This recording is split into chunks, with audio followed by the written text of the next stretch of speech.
Make sure to stay till the end. It could be something completely different that most people never think about it, guys, and if you don't do it right, you may just waste your money.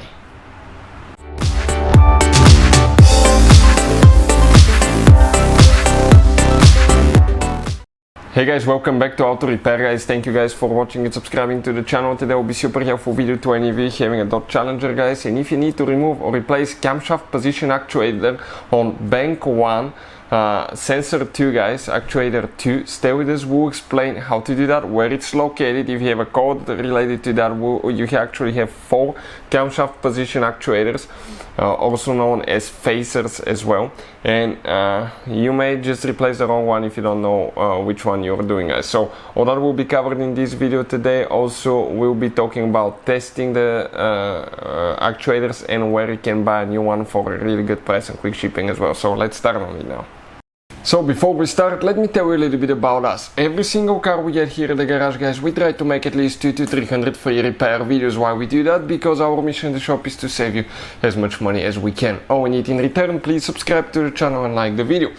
If you need to buy any parts, tools for your Dodge Challenger or any car you want to save quite a bit of money, get them at a really good price and quick shipping, check out the link in the description of the video below. That's where we get all our tools and supplies from. So let's start on it now. So what we have specifically here, this is a Dodge Challenger 3.6 engine, guys. It has been used during multiple years.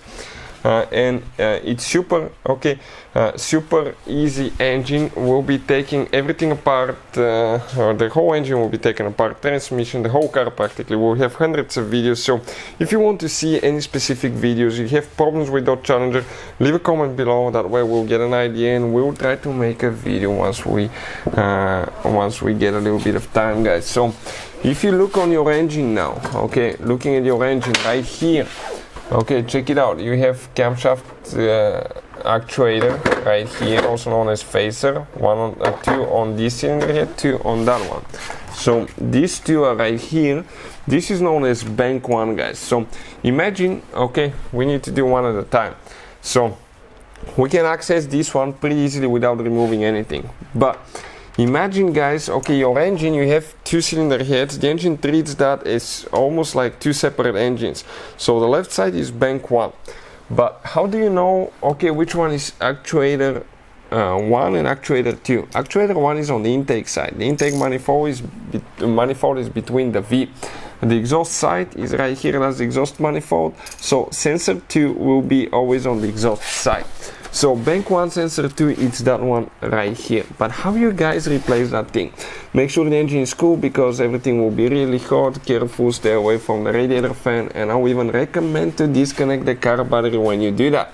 On these modern cars, you need to disconnect the car battery for at least 1 hour before we work on them. And also, if you don't disconnect them the right way, positive and negative cable, you can burn the electronics and the engine computer. So we have a special video that explains which battery terminal to disconnect first. Then you have that connector right here. That connector, okay, you press it down first, don't yank for the wires. And then, okay, let me show you now. Right here, that's a connector. You will have that thing on the back that you're going to press in and then pull out. So we have Torx. Okay, let me see which one this one is. Torx 25, start looking big. Okay, and we're going to start removing, okay, a few screws here. 3 screws that hold that actuator, camshaft actuator, also known as phasers, guys. That's for the variable timing, very important. Without it, okay, you might experience hesitation, engine light on if they're not working correctly, stalling, dying, all that stuff. So one common problem for those is extended oil changes. If you don't change your oil on time, you can actually develop problems with the phasers pretty early, because you have multiple channels, oil passages that they go through on the camshafts as well, and if they get plugged in, you can start having those hesitations, vehicle dying, loss of power, engine light on related to variable timing and all that stuff. So we're removing the third one. We might leak a little bit of oil when we remove it, so be prepared, use gloves as well. there will be one big O-ring on the phaser that prevents oil from coming out of the valve cover practically there. So just grab it, shake it a little bit, and it will come out. Okay, that's the gasket right there. So that's the phaser right there, that's the camshaft, okay, with the multiple passages. You can see it pushes that thing in, so it changes the variable timing.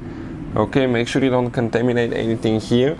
This gasket is recommended to be replaced every time because it will be exposed to heat and stuff, and it can easily develop leaks as well. So this is the phaser. You can see the phaser is right here, so that one will practically go in and out, and that way, okay, it will activate the variable timing. Now that gasket will need to be installed okay, on the valve cover when you start putting everything together, because otherwise it will not go in. So make sure you install it correctly.